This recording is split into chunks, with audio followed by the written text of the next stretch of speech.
السلام علیکم جی، محمد رضا صدیق اپنے پروگرام میس نیوز کے ساتھ حاضر ہے خدمت ہے۔ آسان توڑ جانا ہے، دن رہ گئے نہیں توڑے۔ گورنمنٹ، پی ڈی ایم کی گورنمنٹ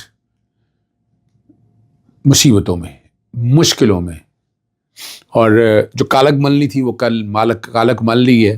اب ان کے پاس بیچنے کے لیے یا عوام کے سامنے جانے کے لیے کچھ نہیں ہے، اور یہ بہت بری طرح سے ذلیل و خوار ہو چکے ہوئے ہیں۔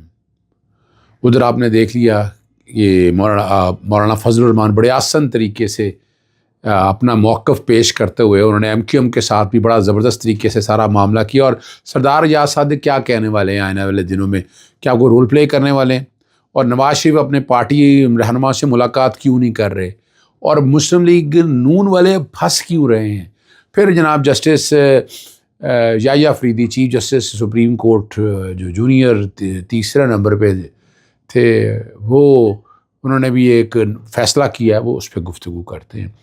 یعنی یہاں اب اسپیکر قومی اسمبلی سردار، کل کی اگر آپ تقریر، اگر آج کل اور آج 2 دن کی تقریر اگر آپ پارلیمان کے اندر دیکھیں، جو باتیں اب کھل کے ہو رہی ہیں، جو پارلیمان کے اندر اجازت دے دی گئی ہے بولنے کی، بات کرنے کی، اور اس میں بڑی ڈیٹیل میں ڈسکشن ہو رہی ہے، اور اسٹیبلشمنٹ کا رول سامنے ہے۔ اسٹیبلشمنٹ میں سمجھا پھنس چکی ہے اس وقت، یعنی انجوائے کر رہی ہے حکومت وقت، اور سارا بوجھ جو ہے اس اسٹیبلشمنٹ کے اوپر آ گیا ہے، اور اسٹیبلشمنٹ اور ڈیفینڈ نہیں کر پا رہے۔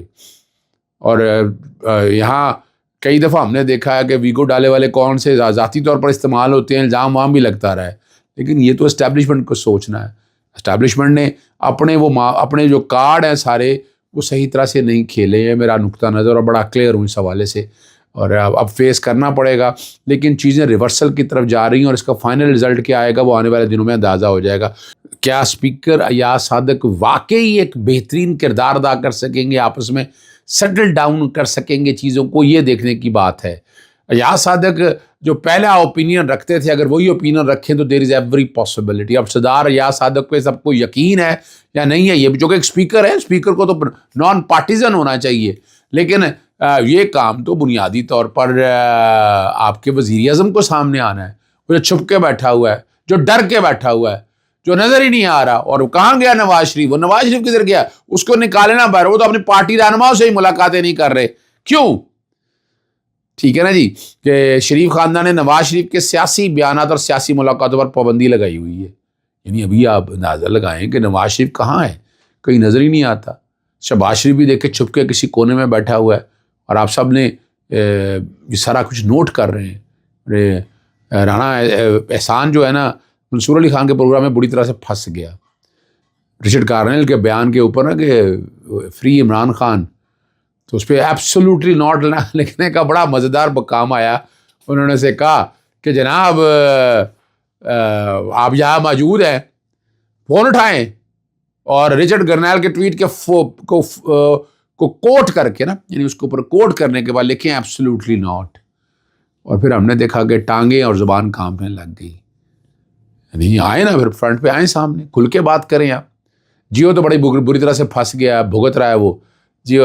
اب جو ہے جیو کو کافی فنڈنگ پیسوں کی آتی ہے، وہ تو ہم دیکھ چکے ہیں، وہ تو ریکارڈ سارا کچھ سامنے آ چکا ہے، اور لیکن اب آنے والے دنوں میں کیا حالات ہوگا؟ اور لیکن امریکن گورنمنٹ نے فنڈنگ تو کر رہی ہے، اور سنا یہی ہے کہ یہ بھی ان کا بھی جو ہے نا سافٹ ویئر اپڈیٹ ہو چکا ہوا ہے، جیو کا بھی۔ جیو ضرورت سے زیادہ جیو آگے جا چکا تھا، کبھی ایسا نہیں میں نے دیکھا۔ میں نے ہمیشہ سے میں جنگ اور اس کی پالیسی کو دیکھتا رہا ہوں قریب سے آ کے، لیکن اس دفعہ جو پالیسی انہوں نے اپنائی ہے وہ ان کے ٹوٹل اپنے سٹینڈ سے بالکل میل ہی نہیں کھاتی ہے، بہت دور دور تک اس کا نقطہ نظر میں اتفاق نہیں کرتا۔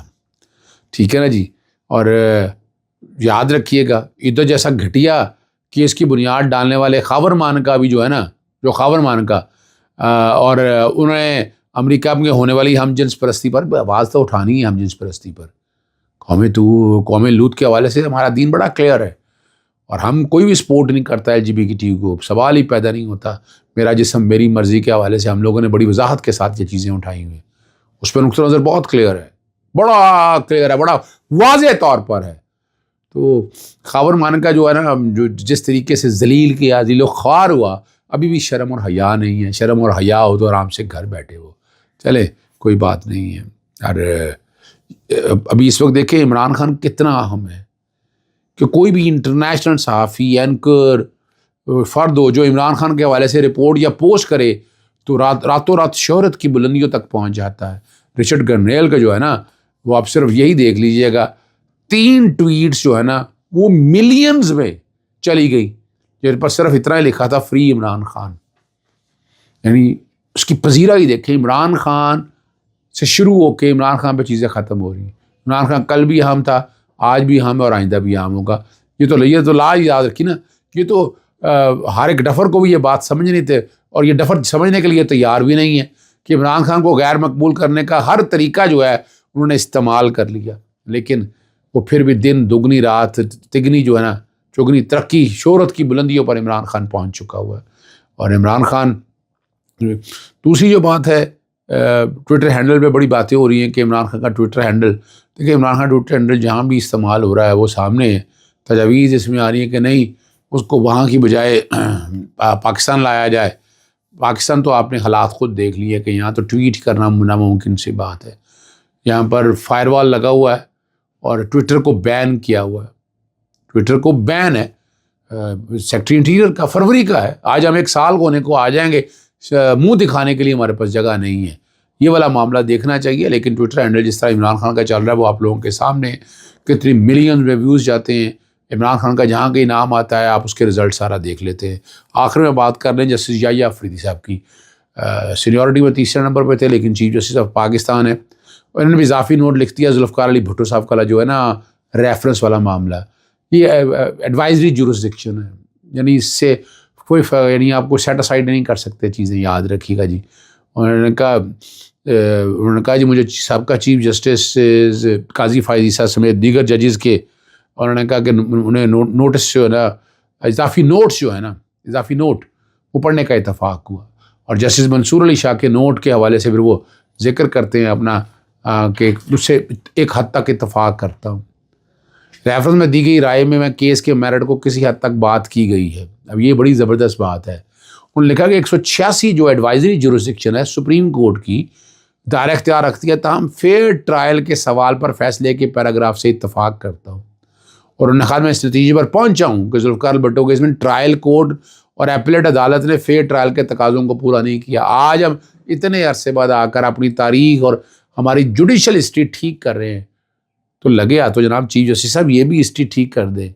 یہ 2.5 سالوں سے اس ملک کے ساتھ زیادتی ہو رہی ہے, جو ظلم ہو رہا ہے, فراڈ ہو رہا ہے, فریب ہو رہا ہے, عورتوں بچوں عمران خان کے ساتھ جو زیادتی ہو رہی ہیں, جو الیکشن میں رگنگ, یعنی ہم ماضی کی تو باتیں کر رہے ہیں آج, یعنی پھر کوئی 40 سال بعد جا کے معافی مانگیں گے. اس سارے مسائل کو دیکھتے ہوئے ہمیں آج ہی ماننا, آج ہی قبول کرنا چاہیے اس بات کو کہ نہیں یہ زیادتی ہوئی ہے, اور بڑا دل کرنا چاہیے. ہماری کورٹ ہمارے ججز کو دل بڑا کرنا چاہیے, قوم کے سامنے اقرار کرنا چاہیے. مجبوریاں اپنی ہوں گی, اپنی جگہ پر ہوں گی, مسائل اپنی جگہ ہوں گے, لیکن سچ بولنے میں تو کوئی نہیں ہے. ذوالفقار علی بھٹو کے کیس میں آج ہم بول رہے ہیں تو عمران خان جو ابھی ماضی کی جو باتیں کر رہے ہیں آج کی بات کیوں نہیں کرتے؟ آج کی بات کر کے کہیں, آج کہیں کہ جو کچھ ہو رہا ہے یہ زیادتی ہو رہی ہے. یہ زیادتی کو اگر ختم کرنا ہے تو آپ کو سوچنا ہے زیادتی کو کیسے ختم کرنا ہے. اب زیادتی کو ختم کرنے کے لیے جب تک وہ طریقہ کار نہیں اپنائیں گے حل نہیں ہو سکتا. موقع اچھا ہے اس وقت لگے ہاتھ سارے معافی مانگے کہ یہ زیادتیاں کی ہیں, ہم نے اس نظام کو اپنی مرضی سے استعمال کیا چند بکاست کے لیے. خدا را اگر یہ آپ معافی مانگ کے اور آگے چلنے کی بات کریں گے تو یہ آگے بہت روشن مستقبل ہے اس قوم کا. اجازت چاہتا ہوں. السلام علیکم, اللہ حافظ. پاکستان زندہ باد.